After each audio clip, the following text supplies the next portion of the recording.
Meus queridos irmãos, como eu falei no momento de dízimos, é uma alegria imensa estar de volta depois de um período de férias, descanso.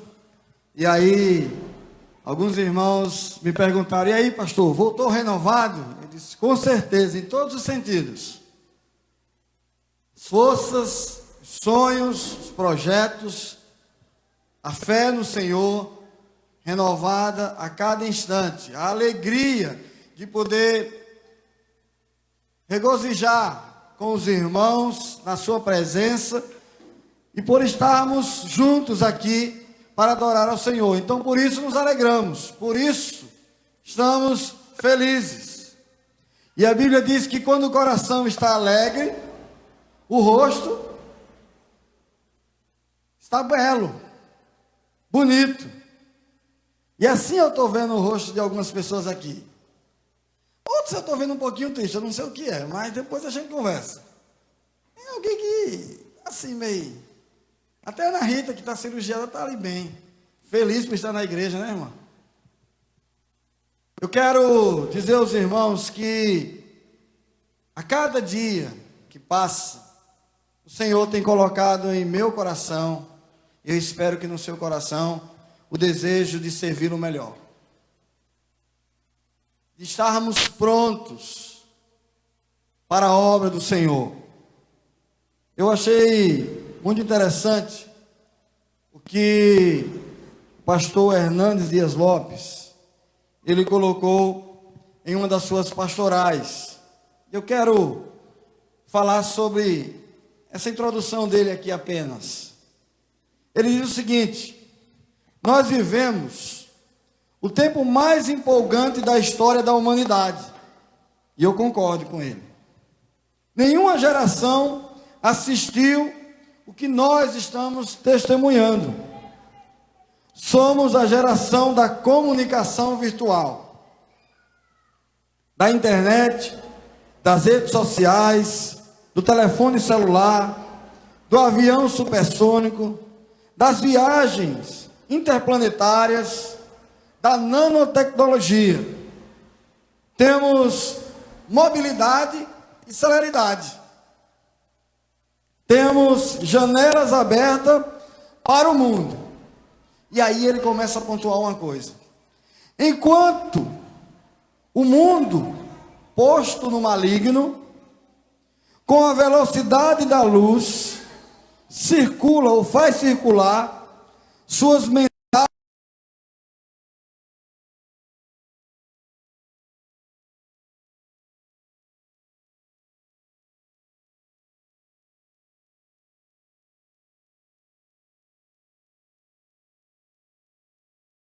porque nós podemos, com a mesma velocidade, espalhar as boas novas do Evangelho. Eu espero que você tenha usado dessa celeridade e mobilidade para a honra e glória de Deus. Por isso que eu disse que eu achei muito interessante quando ele falou sobre isso. Agora, a nossa igreja ela tem usado alguns recursos das mídias sociais para tentar alcançar pessoas. E cada dia nós estamos tentando melhorar. Deus tem levantado pessoas com esse propósito, que estão colocando seus dons e talentos à disposição de Deus para que outros sejam alcançados. Mas da mesma forma, irmãos, que há uma celeridade, uma mobilidade, há uma verdade que não muda gerações e gerações. A verdade de que o homem salvo por Deus, precisa e deve cuidar da sua vida espiritual. Não pode dar lugar ao diabo. Não pode deixar de santificar-se. E é pensando nisso que nessa noite eu quero tratar com os irmãos do que João escreve na sua primeira carta, no capítulo 1, a partir do verso 5, até o capítulo 2, verso 1. Eu vou pedir que você abra a sua Bíblia. Nós não colocamos ali na projeção hoje, mas eu vou pedir que você abra a sua Bíblia na primeira carta de João. Capítulo 1, a partir do verso 5. Vamos até o capítulo 2, verso 1.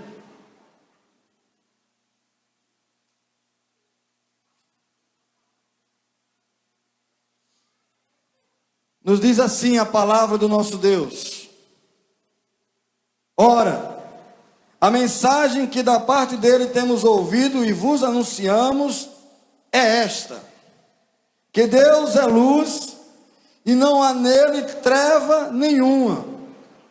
Se dissermos que mantemos comunhão com ele e andarmos nas trevas, mentimos e não praticamos a verdade. Se, porém, andarmos na luz como ele está na luz, mantemos comunhão uns com os outros, e o sangue de Jesus, o seu Filho, nos purifica de todo pecado. Verso 8. Se dissermos que não temos pecado nenhum, a nós mesmos nos enganamos. A verdade não está em nós. Porém, se confessarmos os nossos pecados, ele é fiel e justo para nos perdoar os pecados e nos purificar de toda injustiça. Se dissermos que não temos cometido pecado, fazemo-lo mentiroso, e a sua palavra não está em nós. Verso 1 do capítulo 2. Filhinhos meus, essas coisas vos escrevo, para que não pequeis. Se todavia alguém pecar, temos um advogado junto ao Pai, Jesus Cristo, o justo. Amém. Vamos orar ao Senhor, feche seus olhos, peça para Deus falar o seu coração nessa noite, e que o Espírito Santo de Deus seja em seu coração, trazendo conhecimento, entendimento, e que você possa de fato praticar as verdades aqui contidas. Ore ao Senhor, feche seus olhos. Amado Deus, nós queremos te pedir, em nome de Jesus, o teu Filho, que o Senhor fale ao coração da tua igreja, que agora ora ao Senhor, pede ao Senhor, clama ao Senhor, para que o Senhor fale aos seus corações. Usa-me como instrumento teu, Senhor, é o que eu te peço. Fala ao coração da tua igreja. É no nome de Jesus, aquele que intercede por nós, que eu peço. Amém. Louvado seja Deus. Amados irmãos, além de tudo que o pastor Hernandes falou e que eu concordo com ele, essa verdade, ela precisa ser entendida a cada instante em nossos corações. João escreve essa carta, e é interessante que, se nós observarmos, ela não está endereçada a um grupo, ou a uma igreja, como outras cartas estão. Mas o que dá a entender é que João está escrevendo a um grupo muito íntimo dele. Ele escreve essa carta, ele chama esses irmãos de filhinhos. Alguém que estava muito próximo. Alguém que era do cuidado de João. E vocês sabem que João é o último apóstolo vivo. E ele escreve essa carta, ele tinha uma intenção: combater algumas heresias que estavam surgindo naqueles dias. O que mais tarde, século 2 e 3, vai se tornar conhecido como gnosticismo, ou ceticismo, que em algumas das suas nuances, eles acreditavam que Jesus Cristo não veio à terra em carne. Eles diziam que Jesus Cristo era um Espírito que desceu sobre Jesus, o Cristo, aquele de Nazaré, e que no momento do batismo, ele desce sobre ele, o Espírito de Jesus desce sobre aquele Jesus, o Cristo. Mas, antes da crucificação, esse Espírito deixa também aquele homem, Jesus. Era o que esses hereges estavam pregando, estavam dizendo, estavam levando ao entendimento do povo naqueles dias. Isso mais tarde se torna conhecido como ceticismo e como gnosticismo. E João escreve essa carta justamente com o intuito de combater essa falsa heresia. E nessa noite, baseado nesse texto que nós acabamos de ler, de 1 João, eu quero tratar com os irmãos sobre a seguinte temática: preservando a santidade e tratando o pecado com seriedade. Preservando a santidade e tratando o pecado com seriedade. João diz com todas as letras nesse texto: ora, a mensagem que da parte dele temos ouvido e vos anunciamos é esta. Então, que Deus é luz e não há nele trevas nenhuma. Obrigado, irmão. 3 lições importantes aqui nós já vamos detectar. Eu quero transmitir para vocês essas 3 mensagens ou lições. Primeiro, a origem da mensagem. A mensagem que João anunciava não era dele mesmo.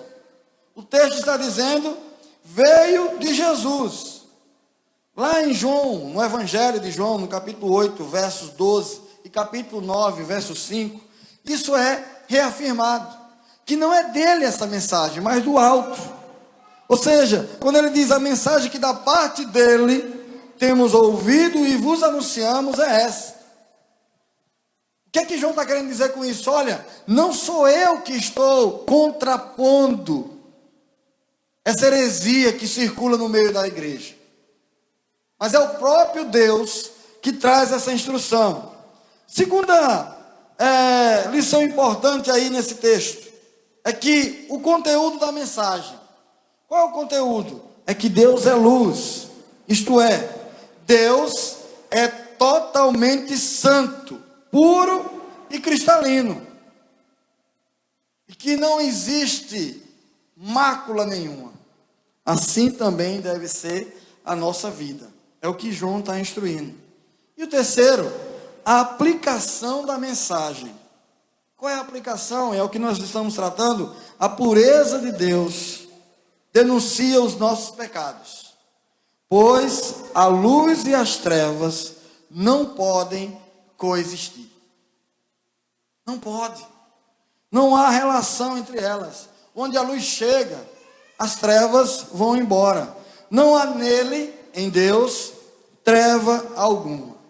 Então, essas lições vocês vão encontrar nessa carta que João escreve a esse povo muito próximo, a quem ele chamava de filhinhos. Mas essa carta chega até nós também como igreja hoje. Ela serve aos nossos dias.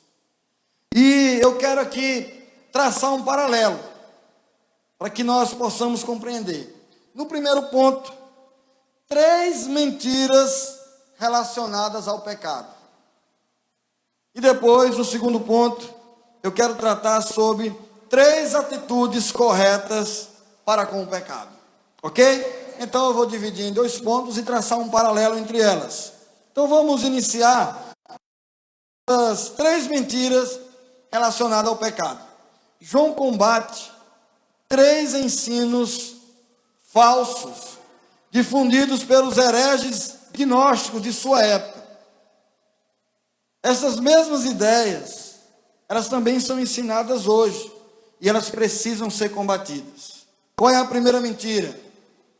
Eu posso viver no pecado e ter comunhão com Deus.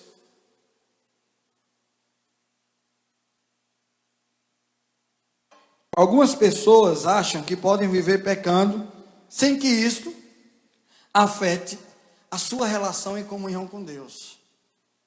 Olha, meu irmão, isso é uma mentira que foi pregada no século I e agora ela se difunde cada vez mais. Olha, não tem problema, eu posso até pecar, mas Deus é tão misericordioso, é tão bom, é tão amoroso, que mesmo assim Ele se relaciona comigo. Isso é mentira do diabo. Não há, segundo João, compatibilidade entre Deus e pecado. entre viver na prática do pecado e ter comunhão com Deus. Não existe isso. As pessoas estão muitas vezes vivendo no erro porque foram ensinadas dessa forma. João responde: se dissermos que mantemos comunhão com Ele e andarmos nas trevas, mentimos e não praticamos a verdade. É o verso 6, João está dizendo isso. Deus é luz e não há possibilidade de comunhão da luz com as trevas. Então veja, João está combatendo uma mentira que era ensinada, e essa mentira, ela tem sido posta nos nossos dias. Tem gente vivendo a vida do jeito que quer, com relacionamentos errados, pecaminosos, mas considera-se detentor dos oráculos de Deus e da comunhão com Deus. Tem gente que tem feito falcatrua nas suas finanças, na sua declaração de imposto de renda, e diz: tenho comunhão com Deus. Como?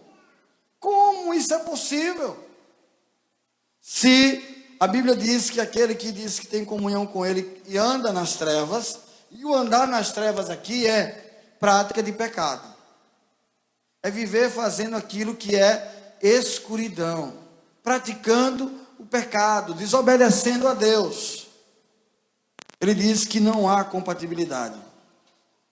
O pecado prejudica ou rompe a nossa comunhão com Deus.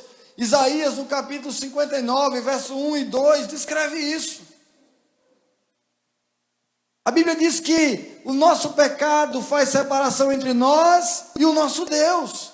Então não é possível alguém dizer que tem relação com Deus na prática do pecado. Não existe.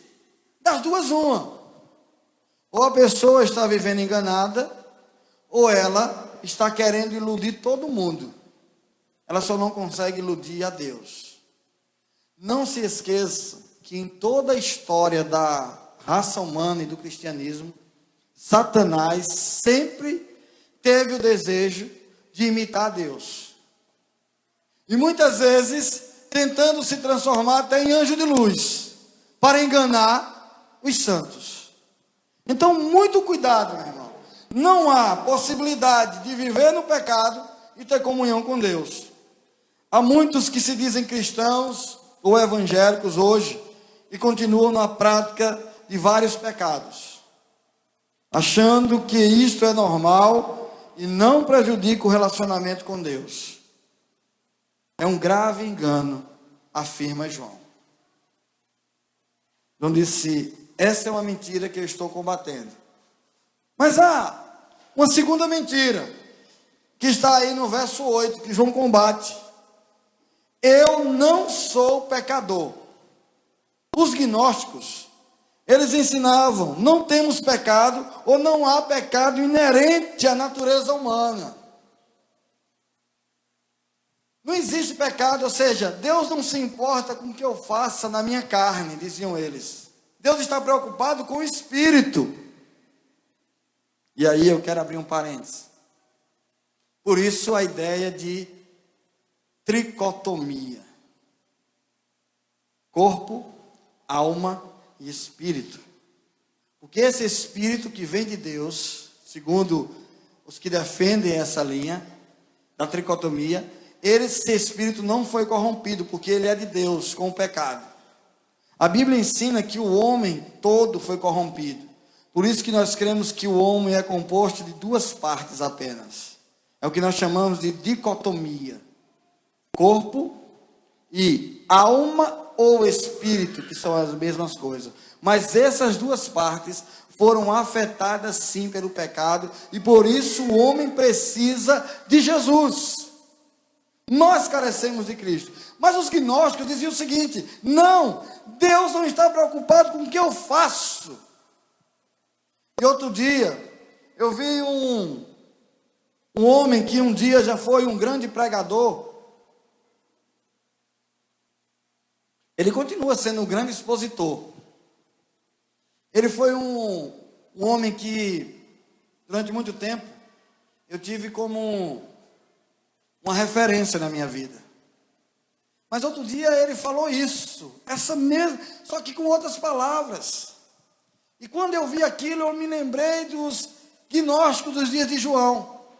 Ele disse: Deus não está preocupado com o que eu faço. Ele usou uma palavra que não dá nem para usar aqui com vocês, mas está na internet. Ele falou isso. E eu fiquei pensando: Senhor, aonde ele encontrou isso? Porque a carta de João combate isso. O homem peca sim, o homem é pecador. João responde, dizendo no verso 8: se dissermos que não temos pecado nenhum, a nós mesmos nos enganamos, e a verdade não está em nós. Ele reafirma o ensino bíblico de que o homem é pecador por natureza, conforme está em Romanos 3, de 9 a 18. Salmos 51, verso 5. É do coração do homem que procede todos os pecados e todas as maldades. A Bíblia diz isso. É do coração humano. Ninguém se engane acerca do poder do pecado. Jeremias, capítulo 17, verso 9, nos dá instrução a esse respeito. Olha, meu irmão, se você tem sido envolvido por essa ideia enganosa de que não sou um pecador, eu gostaria que o Espírito Santo de Deus convencesse você nessa noite de que você é um pecador e precisa de Jesus Cristo. Arrependa-se, confesse o seu pecado e deixe para ter comunhão com Ele. Então, há uma terceira mentira que era ensinada pelos gnósticos e que hoje em dia também é espalhada. Eu não tenho cometido pecado. Verso 10, João responde: a terceira e mais grave heresia dos gnósticos era negar que pecamos na prática. Na prática, ou seja, é do homem que é inerente à prática do pecado. Ele diz: se dissermos que não temos cometido pecado, olha a seriedade, fazemo-lo mentiroso, e a sua palavra não está em nós. A quem nós estamos fazendo mentiroso quando dizemos que não pecamos? A Deus. Ou vocês não ouviram já algumas pessoas dizerem assim: ah, mas eu sou uma pessoa boa, eu não faço isso, eu não faço aquilo, eu não faço isso outro. As pessoas se acham autossuficientes.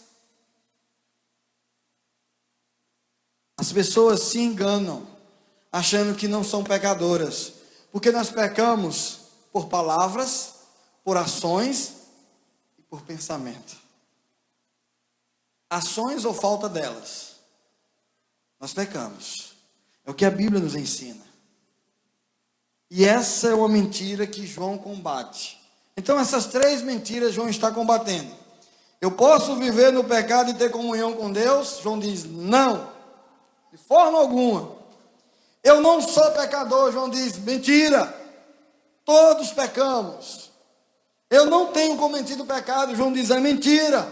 E ele escreve o verso 10 reafirmando isso. Dizer que não pecamos é uma grave mentira e já é pecado. É chamar Deus de mentiroso e demonstrar que não conhecemos a palavra de Deus. Mas eu disse que iria traçar um paralelo. Primeiro, 3 mentiras que eram ensinadas. E nós falamos de que o tema principal é preservando a santidade e tratando o pecado com seriedade. Não esqueça disso. Preservando a santidade e tratando o pecado com seriedade. Então, eu quero mostrar para vocês 3 atitudes corretas que nós devemos ter para com o pecado. Quais são elas? Um tratamento radical contra o pecado deve ser feito. E João ensina que devemos ter 3 atitudes contra o pecado. Primeiro, no verso 7, andar na luz. Quando fomos salvos, Deus nos tirou das trevas e nos trouxe para a sua luz. Colossenses capítulo 1, verso 13 diz isso. 1 Pedro 2:9. Somos filhos da luz. Paulo escrevendo a sua primeira carta aos Tessalonicenses, no capítulo 5, verso 5, ele diz isso. E devemos andar na luz. Efésios capítulo 5, verso 8 e depois verso 14. Andar na luz é andar em sinceridade e em verdade, não escondendo nada de Deus. Isso é andar na luz. É reconhecer que nós precisamos fugir da escuridão, do pecado. Fugir. Se queremos ter comunhão com Deus, não podemos viver na prática do pecado. E o pecado, muitas vezes, é tido por nós como algo simples. Ah, uma mentirinha que eu falei, não, isso aí não vai causar nada. Causa separação entre você e Deus. Quando você é maldizente em relação àquilo que Deus te diz, é pecado. Causa separação entre você e Deus. Então o que João está instruindo? Meus filhinhos, andem na luz, porque a luz afugenta as trevas. E o que é andar na luz? É andar segundo a sua palavra, segundo a instrução de Deus. Se você quer viver de fato e de verdade para a glória de Deus, é preciso fugir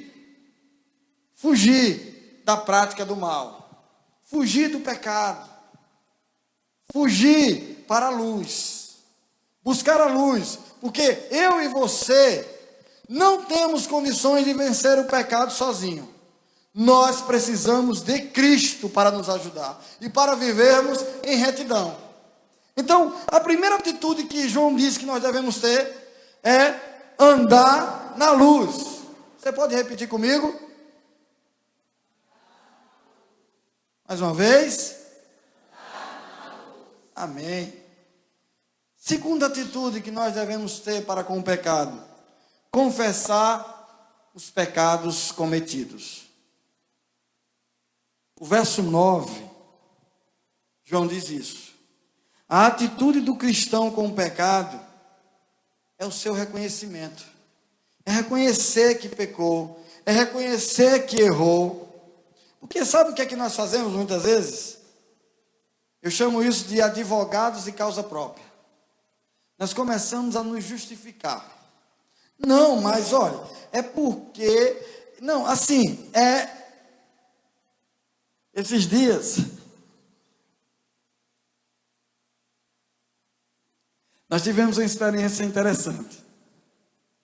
Nós viajamos com a turma e um dos irmãos ia vir depois com a sua família. E o carro ia vir lotado, mais lotado do que o que nós esperávamos, né?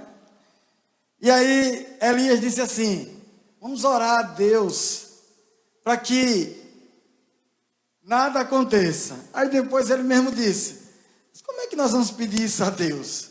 Se está errado, se nós sabemos que está errado, como é que nós vamos pedir para que Deus abençoe? E aí nós ficamos indo com essa situação. Não preciso detalhar a situação, mas foi algo desse tipo. Então, o que nós vamos pedir, Senhor? Que não seja tão grave, que não tenha que voltar ou qualquer outra coisa desse tipo. Mas nós ficamos preocupados. Finalmente os nossos irmãos chegaram, sãos e salvos. Claro que com um pagamentozinho extra que foi feito. Mas isso não deixa de ser pecado.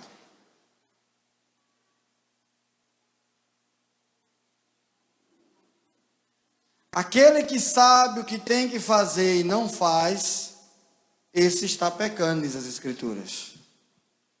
E isso atrapalha a nossa comunhão. Mas, se confessarmos, é o que João está dizendo, quem tenta esconder os seus pecados, não terá sucesso na vida espiritual. Não se esqueça disso, irmão. se você tenta esconder o seu pecado, você não terá sucesso espiritual. Quem tenta esconder os seus pecados, não terá sucesso na vida e na relação com Deus. Mas, olha o que eu vou te dizer agora. Deus perdoará aquele que confessa e abandona os seus pecados. Provérbios 28, verso 13 diz isso. Aquele que confessa e deixa, será perdoado. A solução para o pecado é a confissão. O caminho bíblico é claro e objetivo. Não há outro caminho além do arrependimento. Essa é a atitude que nós temos que ter para com o pecado que cometemos. Reconhecer, confessar, arrepender-se e deixar. Deixar a prática. Temos que confessar nossos pecados para podermos ser beneficiados pela ação amorosa do Senhor. Porque Ele é fiel e justo para nos perdoar os pecados e nos purificar de toda injustiça, de João no verso 9 do capítulo 1 da primeira carta. É assim que João está instruindo a igreja.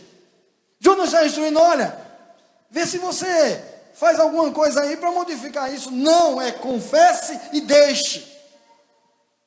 Agora, tem uma terceira trilha aí, uma terceira atitude que nós devemos ter para com o pecado. Primeiro, andar na luz. Segundo, confessar os pecados cometidos. Terceiro, não pecar. Ah, pastor, peraí, explico. João explica que o cristão, aquele que foi resgatado por Deus, por Cristo Jesus, deve lutar para não pecar. É isso mesmo, deve lutar constantemente para não pecar. Mas, infelizmente, ele cairá em pecado. E essa é uma verdade, porque ainda não fomos glorificados. Contudo, se um servo, um crente, um cristão, comete um pecado, ele continua sendo filho de Deus. Ele não cai da graça de Deus. Quando peca, o crente prejudica a sua comunhão com Deus, mas não perde a sua condição de filho de Deus. É o que João está instruindo. Porque temos um advogado diante do Pai, Jesus Cristo, o justo. Não é por nós, mas é por a intercessão de Cristo. Mas para isso é preciso que o homem seja responsável e ele confesse e deixe o seu pecado. Se o homem quer ter uma relação, se um cristão quer ter uma relação verdadeira com Cristo, é preciso arrepender-se a cada dia, diariamente, confessar. É por isso que um dos momentos do culto que a igreja reconhece como bíblico é o momento de confissão de pecados. Não é apenas um momento da liturgia, mas é uma verdade que precisa ser encarado por mim e você como verdade de Deus para a minha vida e para a sua vida. Reconhecermos que Ele é santo, que Ele é luz e que nós devemos andar na luz como Ele é luz.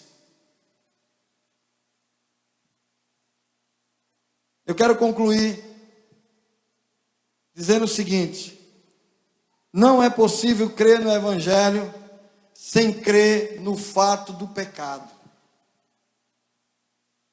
O Evangelho é exatamente as boas novas de salvação para o pecador, segundo Romanos 16, 3 a 23.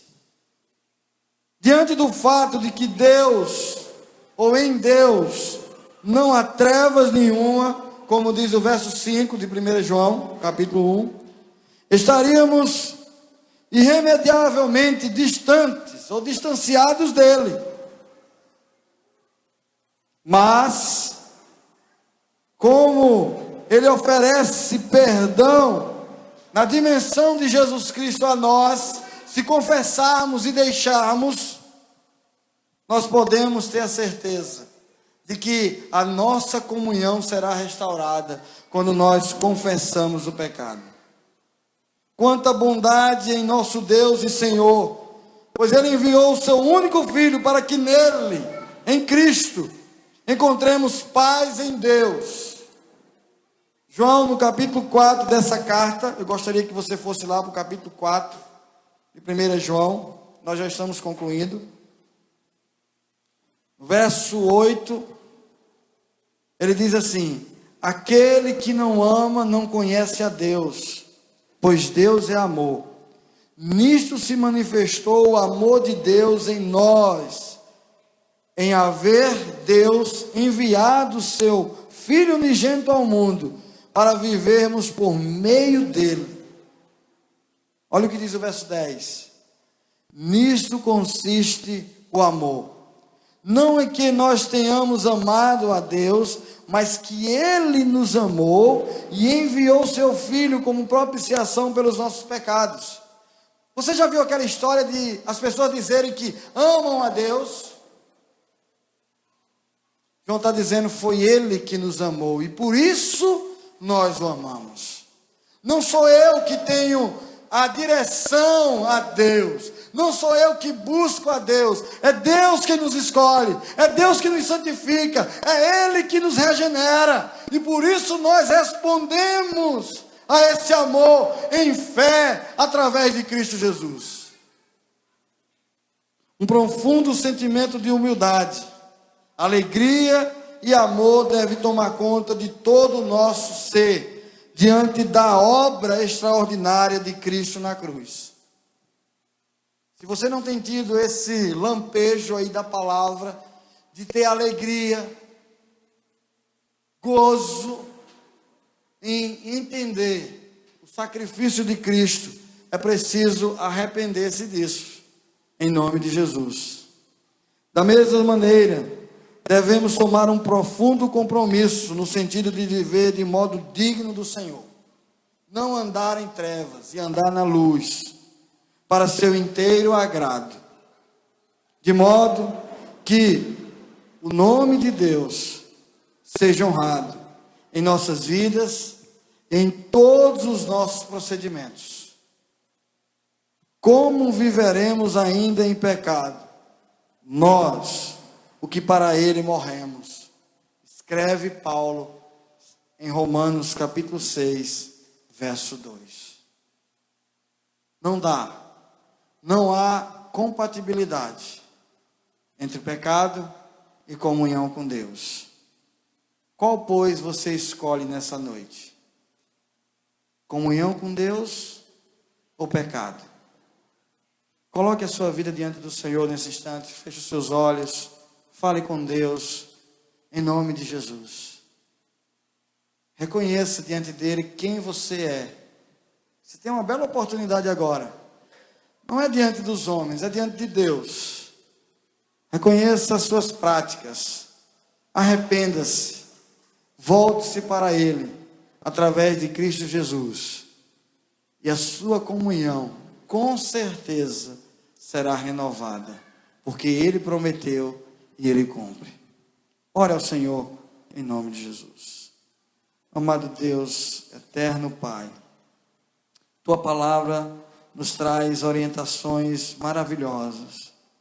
E João, escrevendo essa carta, Senhor, ele mostra algumas mentiras que ele combateu nos dias em que ele viveu.